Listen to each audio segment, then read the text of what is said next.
Hey everybody, it's Don. In this episode of The Naturalist, we're going to tap sugar maples and black walnuts for sap.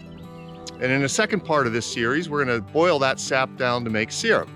So let's see what it's like to tap maples and black walnuts on this day, February 20th, 2024. Let's go. All right, everybody. Well, I'm happy to have Mesa with me again today. Mesa, my student and assistant at Wright State University. We're on the campus of Wright State University, which has a woodlot that's largely dominated by sugar maples, but also has a lot of black walnuts. And so it's an ideal place to practice the kind of techniques we're going to talk to you about today. And something I've been doing here on campus as part of classes and just for fun for probably 15 years or more. Okay, so well, now that we've talked about how you identify sugar maples and black walnuts, let's go through the process of tapping a sugar maple to get sap out of it. All right, so, okay, Mesa's gonna give me a hand with this today. And the first thing we're gonna start with is a drill, okay? You need a drill with a drill bit. That bit should relate to the size of the spile or the spout that you would put into the tree. But that bit is about not quite a half an inch. I'm not quite sure what size that bit is, but as long as it's a little bit smaller than your spiles, you can always make the hole a little bit bigger if you need to. Okay, so this is a bit I've been using. It works with the spiles that I have, and Mesa is going to demonstrate. All right, so now before she does that, you want to put a hole in the tree at a level that makes sense for whatever collecting apparatus you're using. So what we have here is that's about a 7-gallon water container, okay, that was just gonna sit on the ground. And then we just have a plastic hose that's gonna connect the spile to the container. And we're gonna tape it all together so it stays intact. And that can just sit there. That can sit there for several days and we can just watch it fill. And we'll come back and see how it's doing in a day or two. And so for this tree, this is a nice, probably 2.5 foot sugar maple. Mesa will drill the hole probably about right here. Okay, what you want to do is avoid on sugar maples areas where you see any dead wood or rot above it or below it. But this is a pretty, healthy tree. It's a large tree. I've tapped this very tree before. So Mesa, why don't you take a shot at it? And again, what we're going to do, right about in here, you just drill a hole about 2 inches deep and at a slight upward angle, because of course you want the sap to run out. The other way. There you go. Yeah. Okay, this is just an electric drill. It'll get easier once you get in there. And again, about the whole idea is we want to get into the sapwood here. And so that's going to be a layer of about 1.5 to 2 inches deep. And then once Mesa gets there, go ahead, back it out just for a second. Let's see how deep you are. Okay, yeah, you've got a little ways to go, but I see the sap is running already. So go ahead.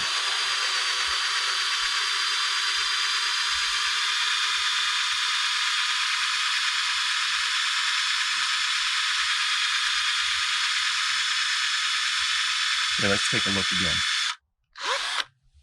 Okay, we're gonna have to go a little deeper. So I'll tell you what, let me just put my weight behind it, which I think is substantially more than yours. There we go. Okay, we're gonna go in here about 2 inches.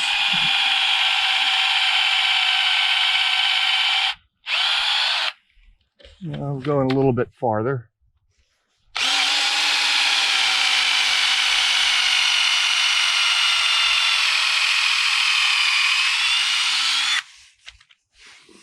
Okay, so there's some shavings in there.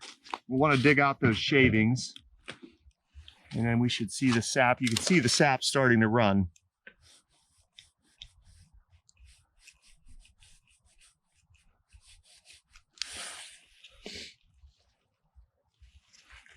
Okay, so that's pretty good. We have about a 45-degree day here in the Dayton area with a cold night and a warm day, which is what you need. So the sap's indeed running out of there. I'm going to go a little bit deeper, actually.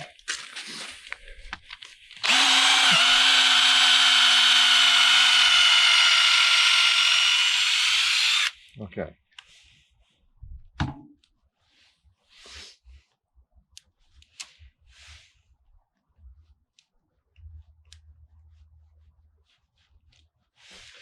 Okay, so I think we got our hole drilled properly. The sap's beginning to run out.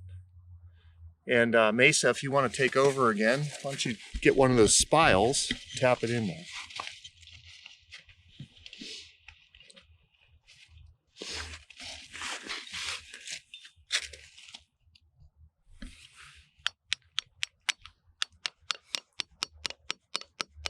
Just want to tap that in, not real hard, but hard enough so it's going to stay put.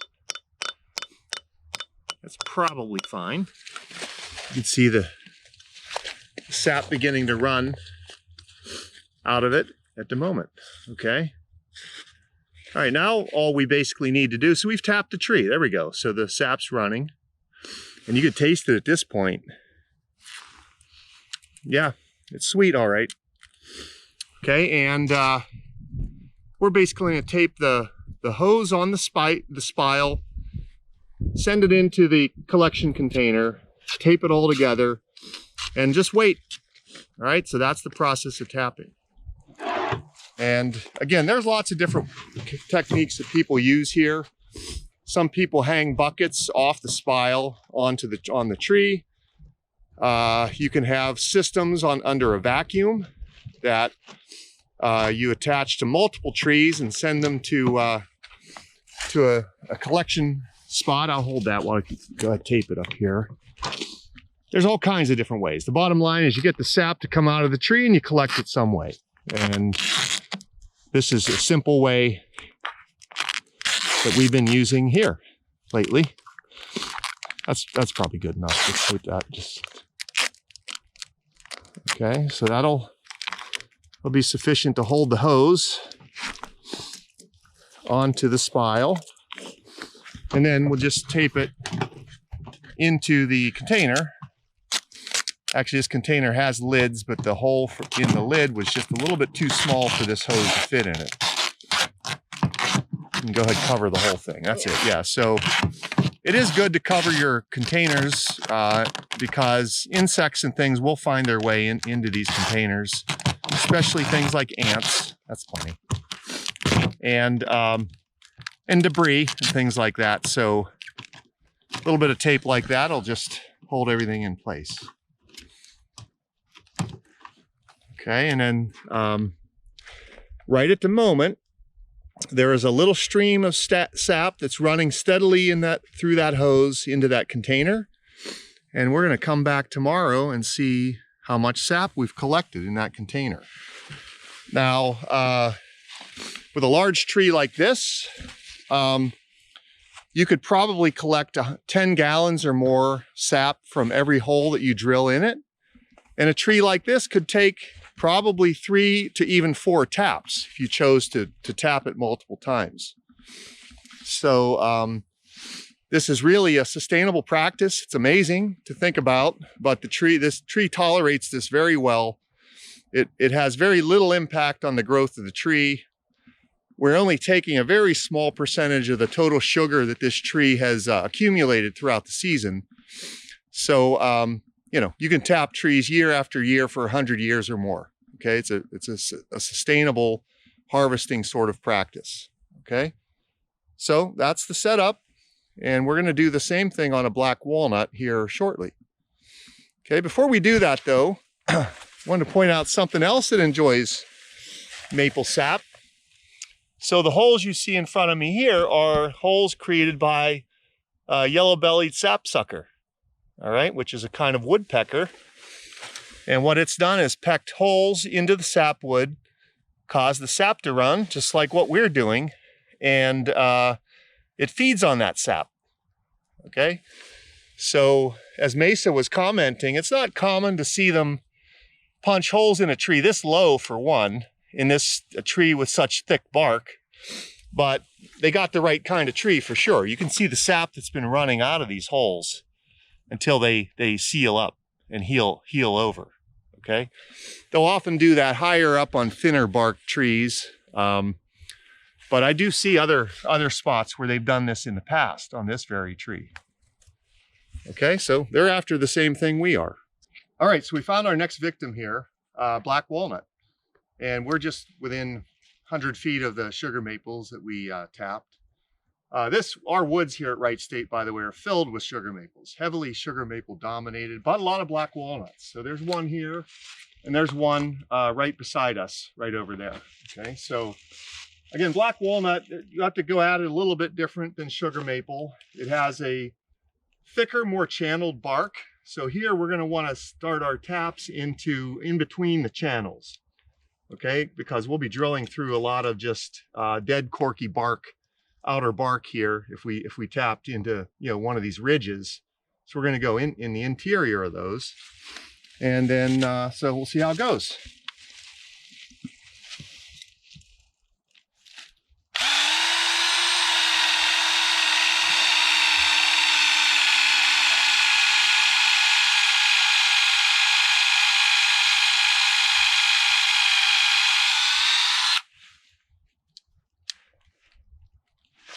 Okay.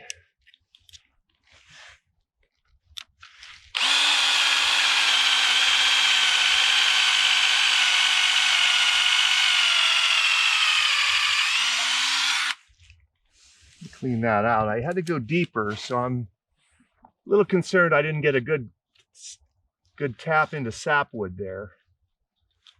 Certainly not immediately running out in this particular hole. Looks kind of dark.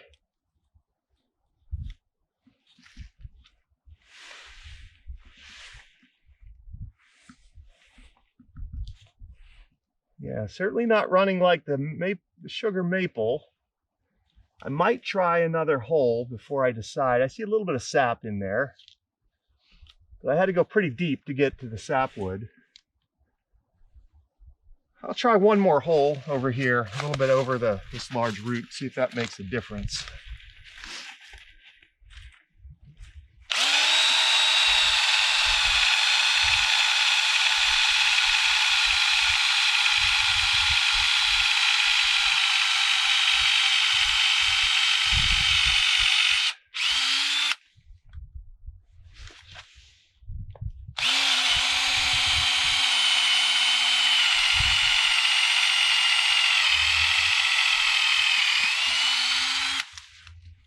Well, I got more into the sapwood there quicker, I think.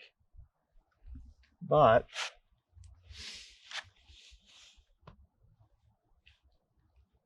yeah, there's some sap. There's a better sap production on this one. Go a little bit more.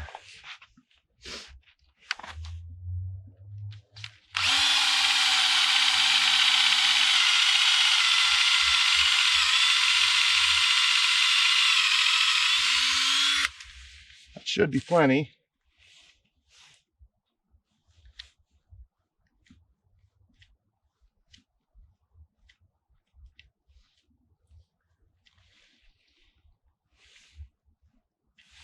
I see some sap in there, so we'll tap it and see what we get. So Mesa, if you want to take over the tapping, the spile duties.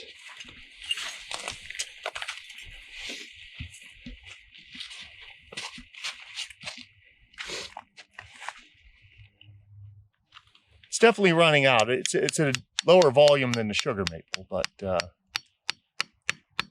that's common actually. Black walnut makes less sap per tap usually, and the sap is of a lower sugar content. So you have to basically collect more of it to get the same output. You have to boil more sap to get the same output of syrup as well. Oh, you're gonna go over here. Okay, that sounds good. You can do that here. That right there's fine. Yeah. It's coming, but it's slow.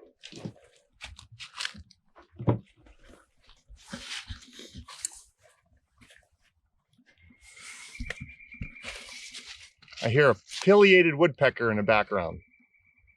And the second one. So they're calling to each other.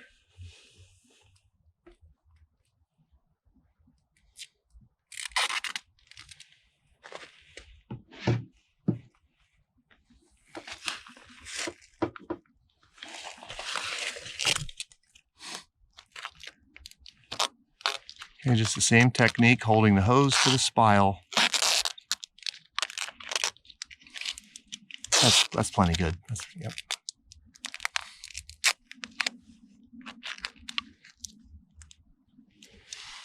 All right, and then just running it into our container.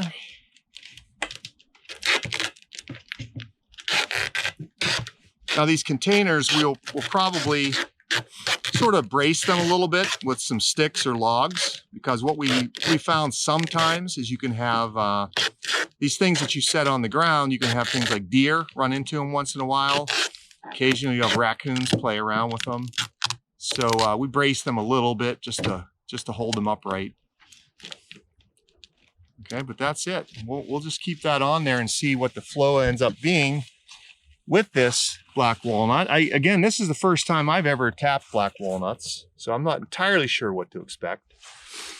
But there's a little bit of sap coming out of there, but it's certainly a different volume than sugar maples. So we'll see how that goes. Here we are in the Wright State Woods. We have a Bigfoot sighting. Strangely, he's wearing a blue coat.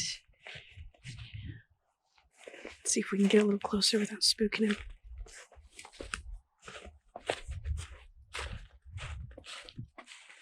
He's trying to hide.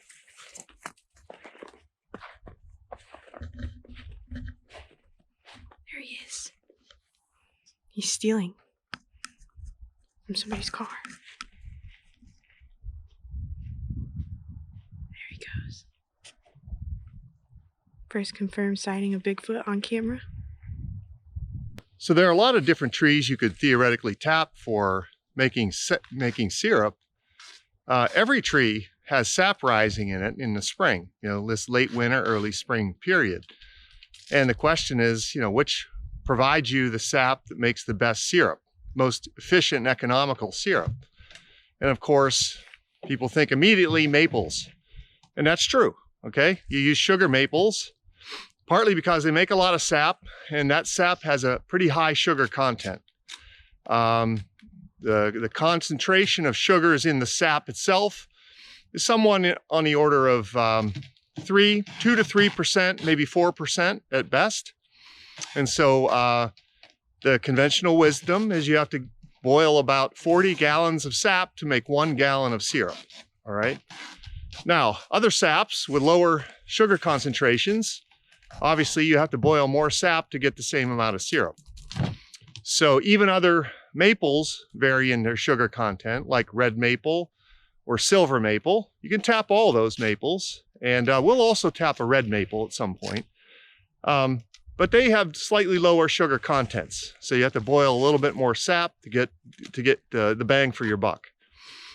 The black walnut, again, which we're tapping today, has a lower sugar content of its sap, on the order of 1 to 2% sugar in the liquid sap. But of course, it's a whole different chemistry. Black walnuts are in a whole different family, and they would make a sap that tastes very different than maple syrup would. Okay, so I'm anxious to try that this year. Okay, now what we have here, as we've pointed out, are sugar maples.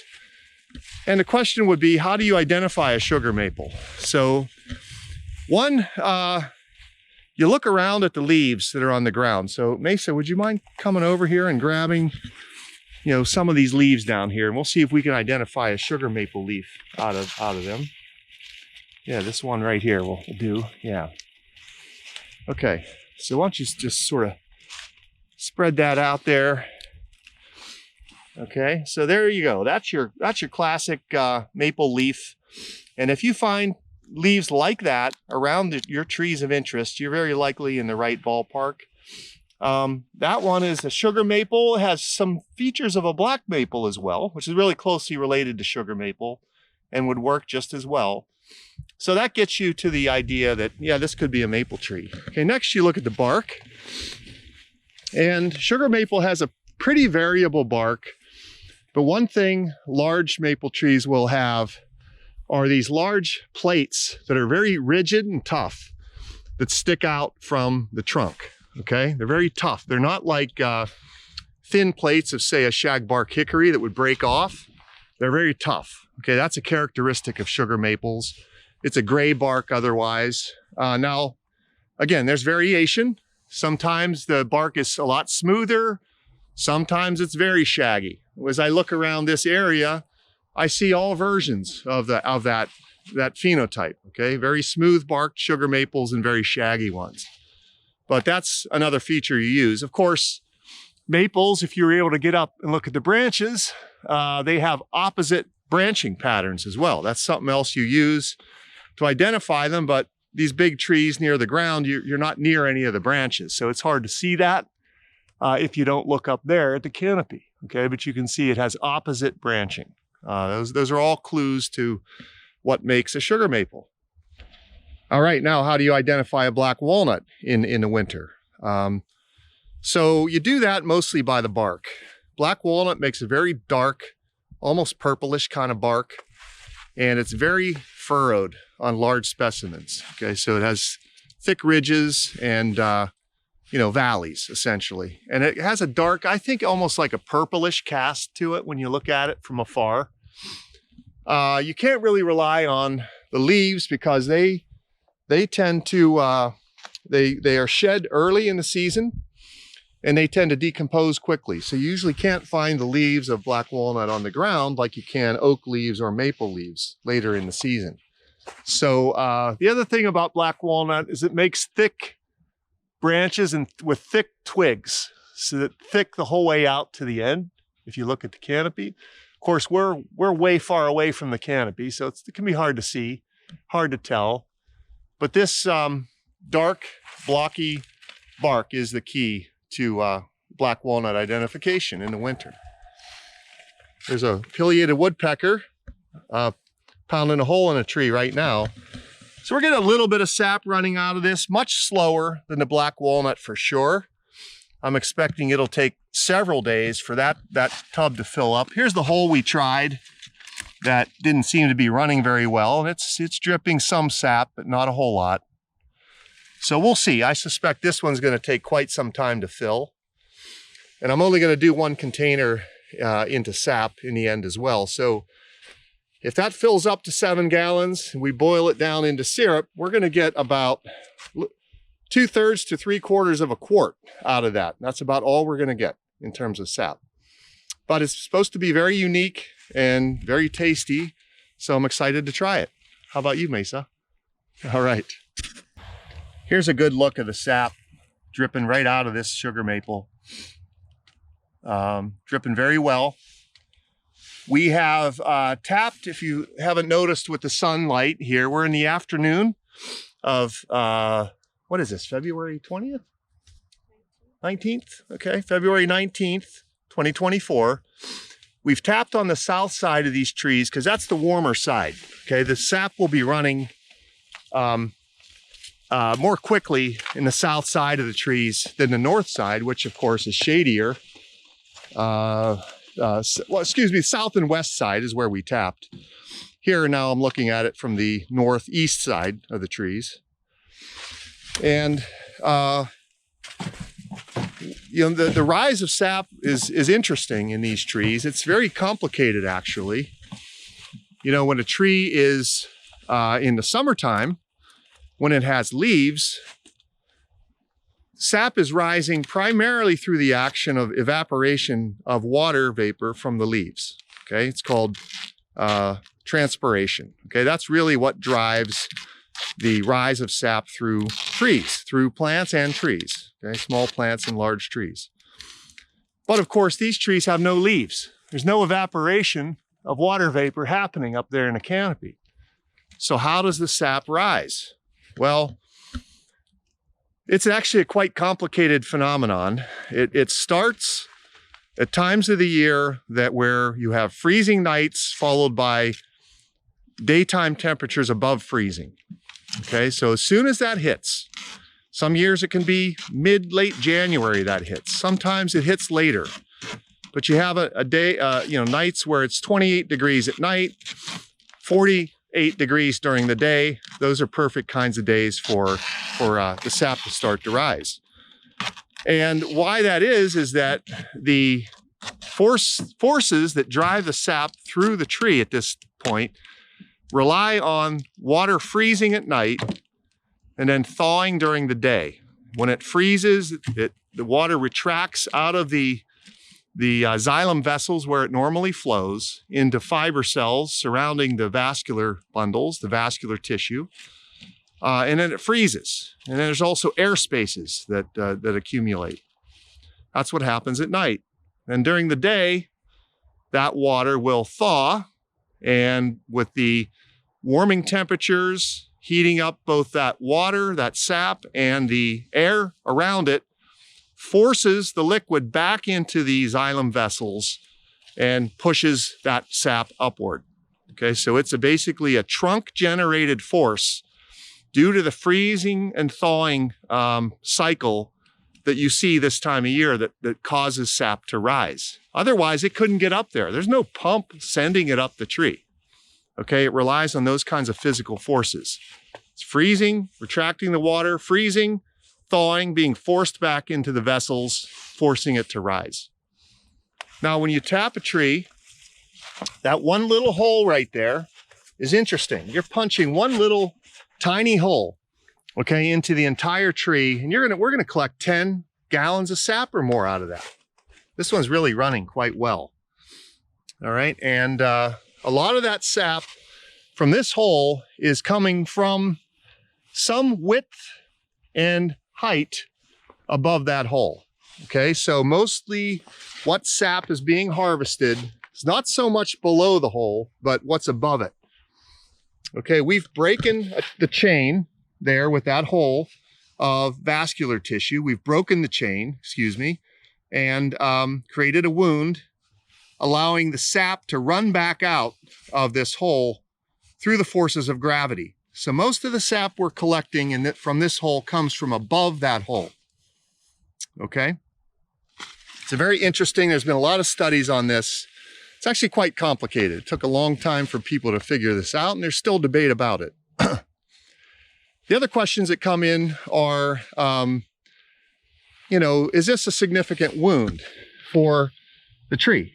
Okay, and as I said, I've tapped these particular trees, these very ones, several times in the past. I'm gonna look around to see if I can find former tap holes. I can't on this one right away, but I'm sure there are some on this tree or the neighboring tree over here. But one of the reasons why it's tough to find is they heal, okay? By the time you take that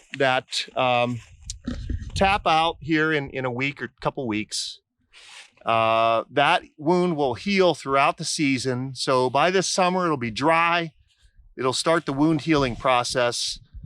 By next year, you'll hardly even see that hole there. It'll fill with bark, okay? Therefore, basically, healing the wound.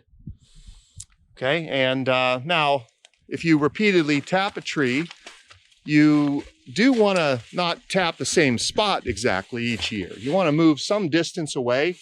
Again, given that I said when you tap the tree, you harvest an area around the hole, and there's kind of a wound response that happens in the vicinity of that wound, you want to be some distance away from that. You don't want to be below it or right above it. Move 6 inches over at least. Okay, that's kind of a rule of thumb. So the next year, we tap this same tree, we'd tap it over here somewhere, or maybe over here. All right, now, how long can you tap trees? Well, like I said, this process of sap rising will start usually in this area in Ohio in mid to late January, but this sap will run through March, deep into March. When you want to stop is typically when the buds swell and start to grow up there on the branches. Okay, when that starts to happen, the biochemistry of the sap changes. you get more amino acids and things flowing through in the sap that give it a more of an off taste, less kind of pure sugary taste. And so that usually signals the end of the season is when the buds start to swell and grow on the tree. Okay, but that gives you a big window of time. Sometimes that window's shorter some years than others. There's a lot of variation there, but there's usually several weeks at least where you can be doing this process. I was able to find an old tap hole from a year or two ago. And again, any other openings, new openings on this tree are leaking sap right now. So you can see that this one is completely dry. And if you can see inside the hole, you can see how the bark is starting to close it up. And I would suspect by the end of this season, that hole will be completely enclosed by new bark. That concludes our episode on tapping maple trees and black walnuts to make syrup. So what we're gonna do is throughout the week, just monitor our collection system, see what we get, and then we'll join you in part 2 when we make syrup out of that sap. All right, so thanks and see you again. Bye-bye.